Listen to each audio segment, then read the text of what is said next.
झारखंड के अंदर सबसे बड़ी समस्या नीति अपनाने की कि आदिवासी और यहाँ के मूलवासी निरंतर शोषित हो रहे हैं। जरूरत है सत्ता और व्यवस्था परिवर्तन। आपके संकल्प पत्र में 1932 डाल देने से नहीं होगा। आप कहते क्या है इससे फर्क नहीं पड़ता है, आपका आचरण बताएगा कि आपने कहा क्या था और आपने पूरा कितना किया। झारखंड 40% खनिज दूसरे राज्यों को दे सकता है, विदेशों को दे सकता है, तो यहाँ पे रोजगार का इतना बड़ा संकट कैसे पैदा?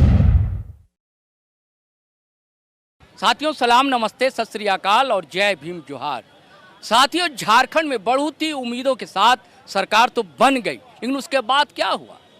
जितने सपने दिखाए गए थे, सपने संजोए थे लोगों ने और थैली भर भर कर वोट दिया था आदिवासियों ने, मूलवासियों ने, ST SC कह लीजिए, OBC कह लीजिए, माइनॉरिटी के लोग कह लीजिए, लेकिन उनके लिए साहब कर क्या रहे हैं? अगर धाम जा रहे हैं तो झारखंड के लिए भी कुछ प्रार्थना मन्नत मांग लीजिए, अरदास कर लीजिए कि झारखंड का भी वो कल्याण कर सके।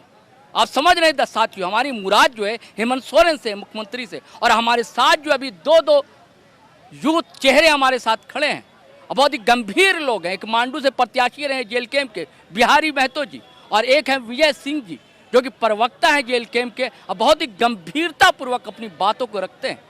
तो मैं चाहता हूं अभी दोस्तों कि सारे घटनाक्रम, राजनीतिक जो स्थितियां झारखंड की, दरअसल तस्वीर इतनी धुंधली क्यों होती जा रही है, ये तस्वीर उजली कब होगी? विजय जी, देखिए, जिस तस्वीर की बात आप कर रहे हैं, सबसे पहले तो आपके दर्शकों को मैं जोहार करता हूं। जिस तस्वीर की आप बात कर रहे हैं, जब परिकल्पना की गई थी अलग झारखंड राज्य को लेकर के, जब हमारे पूर्वजों ने ये लड़ाई लड़ी, पिछले 80 साल तक ये लड़ाई चली अलग राज्य को लेकर के, तो उस वक्त किसी ने नहीं सोचा था कि एक समय ऐसा आएगा कि जब अलग राज्य भी बनेगा और यहाँ के लोग प्रताड़ित भी किए जाएंगे। इस विरोधाभास की उम्मीद किसी को नहीं थी, लेकिन बहुत दुख के साथ आपके चैनल पर कहना पड़ रहा है कि भले हम लोगों को अलग राज्य का सुख मिला कि हम लोग अलग राज्य में रह रहे हैं, लेकिन अब तक हम लोग झारखंडी के रूप में परिभाषित नहीं हुए। झारखंडी कौन है, इसको सरकार आज तक चिन्हित नहीं कर पाई। अगर भारतीय जनता पार्टी ने 1985 का कट ऑफ दिया स्थानीयता का, तो क्या झारखंड के लोग पसंद करते हैं? क्या आदिवासियों को मंजूर है? क्या मूलवासियों को मंजूर है? क्या? और अगर हम लोगों को मंजूर नहीं था, यही कारण था कि वो सरकार को लोगों ने रिजेक्ट किया। चूंकि आप एक सीनियर जर्नलिस्ट हैं, आपका एक लंबा अनुभव है, आपको पता है कि झारखंड के अंदर सबसे बड़ी समस्या नीति अपंगता की है, पॉलिसी पैरालिसिस की है। यहाँ पर आप पहचान से लेकर के नीतिगत मामलों पर जब आप जाएंगे तो आपको लगेगा कि इन मामलों पर काम किया नहीं गया। जब तक आप राज्य के लोगों को आप चिन्हित नहीं करेंगे कि कौन लोग झारखंडी हैं और किनको हमको आगे बढ़ाना है और किनके संवैधानिक संरक्षण का दायित्व हमारे ऊपर है, तब तक आप नीति बनाकर काम नहीं कर पाएंगे। तो कहीं ना कहीं सरकार नीतिगत मामलों में विफल रही है और इसके जड़ में है गठबंधन। अगर आप भारतीय जनता पार्टी की बात करें तो सांकेतिक रूप से आप आजसू के साथ हैं और आजसू के कारण आप सोच रहे हैं कि मूलवासियों को साधेंगे, लेकिन जब बीजेपी को मौका मिलता है तो ऑल इंडिया पॉलिसी लागू करते हैं, तो वो झारखंड के लोगों का विश्वास खो चुके हैं। पिछला 24 में लोकसभा का चुनाव हुआ, आप याद कीजिए कि 9 सीटों पर सिमट गई। आप देख लीजिए कि जब 24 में विधानसभा का चुनाव हुआ, दोबारा सत्ता में वापस नहीं लौटी। लेकिन अफसोस की बात यह है कि हेमंत सोरेन, झारखंड मुक्ति मोर्चा, जो झारखंडी क्षेत्रीय पार्टी होने का दम भरती है, वो भी आरजेडी के साथ गठबंधन करके डिरेल हो गई। कांग्रेस जैसे राष्ट्रीय पार्टी के साथ गठबंधन करके डिरेल हो गई। अगर आप पेशा एक्ट की बात करेंगे, सरना धर्म कोड की बात करेंगे, 1932 की बात करेंगे, आरजेडी के नेता ने कहा था, याद कीजिए, कि मेरे लाश पे झारखंड बनेगा। तो जो नीतिगत रूप से, जो सैद्धांतिक रूप से आपके साथ नहीं है, उसके साथ अगर आप ईमानदारी की अपेक्षा करेंगे तो ये हमको लग रहा है कि खुद को भ्रम में रखने की स्थिति है। हमको लग रहा है कि झारखंड के लोग इस भ्रम की स्थिति से निकल रहे हैं। टाइगर जयराम महतो जी के नेतृत्व में और सेकंड लाइन ऑफ लीडरशिप में इस बार जो हम लोगों ने प्रत्याशी दिया था, उन लोगों ने विभिन्न मंचों से इस बात को कहा था। एक प्रत्याशी बिहारी महतो जी इस वक्त हमारे साथ मौजूद है। कई बार इन्होंने कहा था मंचों से कि जब तक स्थानीयता परिभाषित नहीं करेंगे, आप नियोजन नीति पे काम नहीं कर सकते। तो कहीं ना कहीं सरकार और ये राज्य जिस ढंग से नीति अपंगता की शिकार है, यहाँ के आदिवासी और यहाँ के मूलवासी निरंतर शोषित हो रहे हैं। जरूरत है सत्ता और व्यवस्था परिवर्तन की। क्या वैचारिक शून्यता लगती है क्या? नहीं, वैचारिक शून्यता नहीं है। होता यह है कि मन वचन कर्म की एक रूपता होनी चाहिए। अगर आपके मन में कुछ है, आप कहते कुछ और है और करते कुछ और है। आप कहते क्या है इससे फर्क नहीं पड़ता है, आपका आचरण बताएगा कि आपने कहा क्या था और आपने पूरा कितना किया। आपके संकल्प पत्र में 1932 डाल देने से नहीं होगा। हमको लग रहा है कि जेएमएम में अगर कोई सबसे बड़ा पैरोकार था 1932 का, तो जगन्नाथ महतो थे। निश्चित तौर पर वो थे, हम लोग उनका बहुत आदर करते हैं इस मामले पर। लेकिन अगर कलेक्टिव रूप से अगर बात करें तो झारखंड मुक्ति मोर्चा कांग्रेस के साथ और आरजेडी के साथ आपको लगता है कि प्रो झारखंड पॉलिसी पर काम कर पाएगी? वो कभी नहीं कर पाएगी। उनके हाथ आरजेडी ने बांध रखे हैं, उनके हाथ कांग्रेस ने बांध रखे हैं। ये बात झारखंड के आदिवासियों को समझना पड़ेगा कि एक आदिवासी मुख्यमंत्री होने के बावजूद सरना धर्म कोड को फुटबॉल क्यों बनाया गया, क्यों 9वीं अनुसूची में डाल करके केंद्र के पास भेजने का अनुरोध किया गया। सरना धर्म कोड पर ये हेमंत सोरेन सरकार भी नोटिफिकेशन ला सकती है, उसके रास्ते हैं, लेकिन काम करने की इच्छा शक्ति होनी चाहिए। अगर हर बात के लिए आप पड़ोसी राज्य के राजनीतिक दलों पर, आप आरजेडी जैसे लोगों पर आप निर्भर करेंगे, यहाँ के ब्यूरोक्रेट्स पे आप निर्भर करेंगे, तो राज्य के हित में आप पॉलिसी नहीं बना पाएंगे। ये कमी है, ये इच्छा शक्ति की कमी है। सरकार काम नहीं कर पा रही है, विल पावर नहीं है। कौन कौन इंपॉर्टेंट सवाल हैं आपके जहन में? देखिए, ये जो खतियानी यात्रा जब चल रही थी तो आपको पता होगा कि हम लोगों ने खतियान से आधारित स्थानीय नीति, हमने झारखंड की पहचान की बात की और उस पहचान के आधार पे हम लोगों ने और बात बाकी नीतियों की बात की है। हम लोग आपसे बात करना चाहेंगे कि भाई झारखंड के लोगों की स्थानीयता की पहचान होनी चाहिए और स्थानीयता के आधार पे नियोजन नीति बनना चाहिए। और नियोजन नीति जब आप बनाएंगे तो पलायन को आप कंट्रोल करेंगे। तो जब आप पलायन को कंट्रोल करेंगे तो जो पर कैपिटा इनकम है वो राज्य का बढ़ेगा।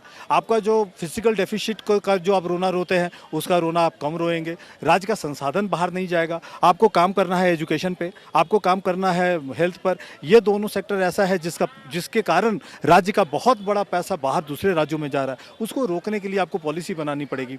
आपके अवसर में सेंधमारी होता है, जो वैकेंसी आप निकालते हैं पर प्रांतीय उसमें सेंधमारी करते हैं। ये आपके नियोजन नीति की खामी है। इसीलिए कहते हैं हमारे नेता कि पहले स्थानीय नीति परिभाषित करो और उसके बाद नियोजन नीति बनाओ और नियोजन लो। आप स्थानीय नीति परिभाषित करते नहीं है, नियोजन लेते हैं तो सेंधमारी का मौका मिल जाता है। तो कहीं ना कहीं हमको ये लग रहा है कि राज्य को जिस ढंग से डिरेल किया जा रहा है और सुनियोजित तरीके से डिरेल किया जा रहा है, ये बहुत बड़ी साजिश है। इस गहरी साजिश को हमारी पार्टी समझती है। हमारी पार्टी के केंद्रीय अध्यक्ष और बाद बाकी जो नेता हैं, ये तमाम नेता इस बात को समझते हैं कि कैसे राज्य के लोगों को उनके मूलभूत अधिकारों के बारे में जागरूक करना है और उनको अपनी बात समझानी है। आपको याद होगा कि हम लोगों के राजनीतिक समीकरण के कारण एनडीए वालों ने अपनी 15 सीटें गंवाई हैं 2024 के विधानसभा चुनाव में। इसलिए हम लोग का राजनीतिक प्रभाव बढ़ रहा है। समय आने दीजिए, हम लोग नीति बनाने की भी स्थिति में आएंगे और जब नीति बनाने की स्थिति में आएंगे तो जो हमारा कमिटमेंट है 1932, जो कोर इशू हमारा है, हम उसको लेकर के चलेंगे और वो हमारा जो कोर इशू है वो कभी नहीं छूटेगा। हमारे मन वचन कर्म सब एक जैसे होंगे। एक सवाल विनोद जी, बिहारी महतो जी सर। हाँ, मैं आपसे ये जानना चाह रहा हूँ कि अभी जैसे विजय की बात कर रहे थे, तो इसके पीछे क्या कारण आप देखते हैं कि झारखंड आंदोलन से निकला हुआ दल है ना, जे में जी जी जी गुरु जी संस्थापकों में से रहे, विनोद बिहारी महतो संस्थापक। जी जी जी। ये बात अलग है कि सामाजिक आंदोलन जो विनोद बिहारी महतो ने किया वो शिबू सोरेन नहीं कर सकते, लेकिन राजनीतिक पक्ष इनका थोड़ा मजबूत रहा और सत्ता में भी शामिल हुई और हासिल किया सत्ता। इस बार तो ज़्यादा सीटें लेकर जेमे में, तो अपने मूल उद्देश्यों से क्यों भटक गया जेमे? देखिए, मूल उद्देश्यों के साथ इसलिए भटका क्योंकि माननीय जो हमारे शिबू सोरेन जी जो हैं, वो संघर्ष करके, आंदोलन करके वो पार्टी को खड़ा किए थे और पार्टी को चला रहे थे। तो हर एक संघर्ष करने वाले व्यक्ति को वो दर्द समझ रहे थे। जब उसी के बदले राजा का बेटा को सोने का चम्मच मिल गया तो यहाँ के शोषित लोगों का दर्द को ये नहीं समझ पा रहे। जब झारखंड 40% खनिज दूसरे राज्यों को दे सकता है, विदेशों को दे सकता है, तो यहाँ पे रोजगार का इतना बड़ा संकट कैसे पैदा हुआ? तो कहीं ना कहीं इसमें एक बेस्ट पॉलिसी झारखंड में नहीं है। यहाँ पे 1932 खतियान लागू नहीं है, नियोजन नीति नहीं लागू है, स्थानीय नीति नहीं लागू है। इस वजह से तो ये माननीय झारखंड सरकार, जो हमारे माननीय मुख्यमंत्री जी जो हैं हेमंत सोरेन जी, इनका पहला संकल्प पत्र में यही रहता है कि 1932 लागू करेंगे, स्थानीय आधारित पर नियोजन लागू करेंगे।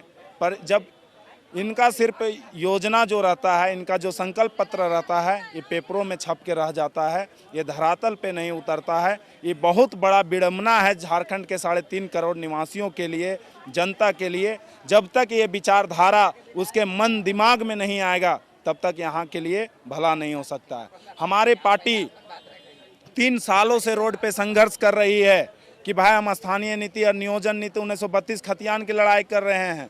आज सड़क से सदन तक हमारे लोग चल गए हैं। आज भी आप देख सकते हैं कि हमारे जो माननीय टाइगर जयराम महतो, हमारे पार्टी के सुप्रीमो, आज भी देखते हैं कि सड़क से लेकर सदन तक उनके कार्यकर्ता, उनके टॉप लीडर सड़क में हैं और वो सदन में हैं। हम लोग दोनों जगह से बात को रख रहे हैं। आज यदि हमारे पार्टी का पॉलिसी इतना ही गलत रहता तो 12 लाख वोटरों को उठ के यहाँ पे खड़ा नहीं होती। आज बड़े बड़े पार्टियों को आज हिला के रख दिए। तो इसलिए हमारा पॉलिसी बेस्ट है। हम लोग लगातार संघर्ष करेंगे, चाहे 2029 में हमारी सरकार आए या 34 में आए, हम लोग सड़क से लेके सदन तक संघर्ष करने के लिए हम लोग काफ़ी हैं और लड़ेंगे। 3.5 करोड़ जनता का स्नेह और प्यार हमारे साथ है। हम लोग सदा हमेशा सड़क से सदन तक लड़ाई जारी रखेंगे। एक सवाल, अंतिम सवाल विजय जी आपसे, कि हमेशा यह सवाल उठता है, कई लोग हमसे पूछते हैं कि जयराम महतो और जेल के विचार कहाँ, वो कहाँ टिक पाते हैं, दक्षिण की ओर है या वाम की ओर है? इस बात को लेकर के हमको लग रहा है कि लगभग रोज मैं डिबेट पे रहता हूं और कहीं ना कहीं हमको लग रहा है कि लगभग हर डिबेट में बीजेपी के प्रवक्ता होते हैं और वो भी इस बात को लेकर कंफ्यूज करते हैं। एक दिन प्रतुल साधे जी के साथ भी डिबेट हो रही थी, उनसे भी मैंने कहा था, वो भी ये कह रहे थे। हमने उनको जो कहा था वही बात मैं आपके चैनल पर दोहरा रहा हूँ कि झारखंड लोकतांत्रिक क्रांतिकारी मोर्चा और टाइगर जयराम महतो सही के साथ है। अगर आपको लग रहा है कि झारखंड में जेएमएम की सरकार ने कोई अच्छा फैसला किया, निश्चित तौर पर पार्टी उसका समर्थन करेगी और अगर कोई गलत फैसला हो रहा है तो हम लोग निश्चित तौर पर विरोध करेंगे। और इसी तरह से कोई ऐसा मुद्दा अगर बीजेपी वालों ने उठाया है जो लग रहा है कि राज्य के हित में है, तो निश्चित तौर पर हम लोग बीजेपी के साथ खड़ा होने की कोशिश करेंगे। ये आंख बंद करके हर मामले का विरोध करना या हर मामले का समर्थन करना, ये हमारी पॉलिसी नहीं है। हमारी पॉलिसी है कि सही के साथ चलेंगे, गलत के साथ नहीं होंगे, चाहे वो कोई भी हो। झारखंड की अस्मिता जो बिल्कुल, झारखंड के लोगों को फायदा होना चाहिए। झारखंड के लोगों का हित जिसमें निहित होगा, झारखंड के लोगों का फायदा जिसमें होगा, निश्चित तौर पे पार्टी उसका समर्थन करेगी। चाहे वो मुद्दा जिस भी प्लेटफॉर्म से आएगा, पार्टी उसकी समर्थन करेगी या नहीं। अगर मुद्दे छूट जाएंगे प्लेटफॉर्म पे तो आपको पता है कि हमारे एकमात्र ऊर्जावान टाइगर जयराम महतो जी डुमरी से माननीय विधायक हैं, वो मुद्दा विधानसभा में गूंजेगा और सड़क पर हमारे जो सेकंड लाइन ऑफ लीडरशिप के जो नेता है, जैसे बिहारी जी यहाँ मौजूद है, हम लोग सड़क पर उठाएंगे। और जहाँ तक मीडिया का प्रश्न है, मैं अपने लेवल पर मीडिया में अपनी बातों को रखता हूं, तो निश्चित तौर पर जो झारखंड के हित की बात होगी, जिसमें झारखंड की अस्मिता जुड़ी होगी, पार्टी उनके साथ वाबस्ता है, पार्टी उनसे जुड़ी हुई है, हम लोग उससे कॉम्प्रोमाइज नहीं करेंगे। साथियों, ये थे विजय सिंह और बिहारी महतो। अब बहुत ही चर्चित चेहरा है और बहुत ही गंभीरता पूर्वक अपनी बातों को रखा इन लोगों ने। और साथियों, इसके साथ हमें आज आज्ञा दीजिए, इजाज़त दीजिए। लेकिन जाने से पहले वही आग्रह है, गुजारिश है कि अगर आपने हमारा चैनल सब्सक्राइब नहीं किया तो ज़रूर कर लें साथियों, और ठीक नीचे ज्वाइन बटन दबा लें, अच्छा लगेगा, बल मिलता है आप आते हैं तो। और हम लोग फेसबुक पर भी हैं, इंस्टा पर भी, वहाँ भी आप आएंगे तो झारखंडी जोहार होगा। और साथियों, धड़ाधड़ फटाफट खटाखट वीडियो शेयर कीजिए, लाइक कीजिए, कमेंट कीजिए। आज्ञा दीजिए, इजाज़त दीजिए। जय हिंद, जय भारत।